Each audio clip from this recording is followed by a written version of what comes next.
return to 1 year ago today. I'm going to get you each a pen, but there's 30 of you up here. But now we have one pen.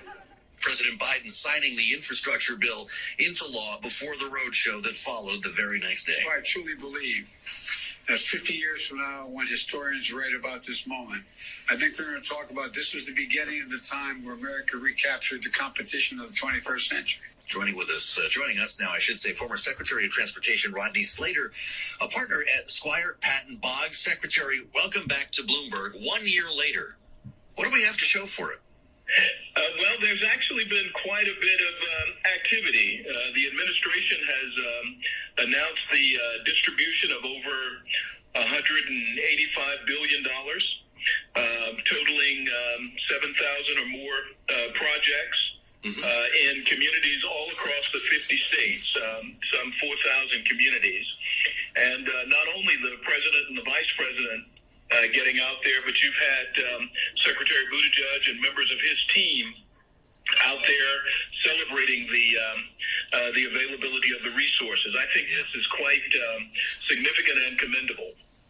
We spoke with Mitch Landrieu about this a couple of weeks ago as we just began the month of November. He's been on a road trip. My goodness, he's having a very different experience than a lot of politicians in Washington. Not that he's an office holder, but he's out there spreading the good word, right? And most of that is pretty well received when you're talking about improvements in people's own communities. But when you back off of this, it's hard to quantify on a national level. And I just wonder if, Secretary, if you see this as a gift that starts giving closer to 2024 once shovels get in the ground. Well, first of all, I'm happy that you mentioned former mayor of New Orleans, Mitch Landrieu. I mean, clearly, Mitch and his family have been strong public servants for decades. Yeah. And I don't think that the president could have selected a better person to help him get that message out. You know, someone who's been a mayor, who's been on the ground, who recognizes that things have to get done, that you can't sweep it off until the next day or the next month. And so he's been out there. He's, I think been involved in more than, let's just say a number of trips across the country. I've actually been with him on a few of those, and one in particular here in the district. And I think he would argue that you can actually see much of the distribution commitment of the resources even now. But your point is well taken.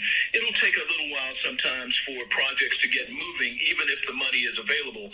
And I think as we go forward, you're going to see many, many more projects move from sort of a shovel, turning of the shovel phase to a ribbon cutting phase. And I hope we see more of that. Does this benefit Democrats, Republicans, or both when it comes to be, election time 2 years from now? Because we must note, Secretary, this was a bipartisan bill. Well, I think it benefits both. And, what's interesting is that even the administration has talked about it as a bipartisan infrastructure bill.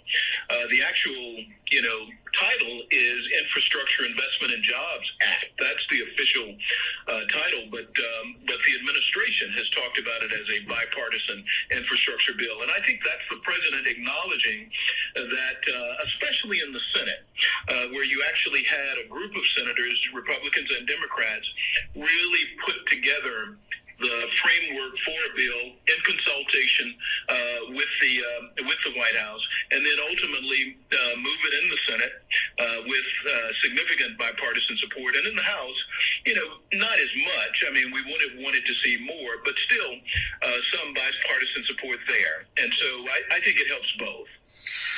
Secretary, thanks for coming on to talk to us. I'd love to bring it back as we see more shovels on the ground and cranes in the sky here. Former Secretary of Transportation Rodney Slater, who served in the Clinton administration.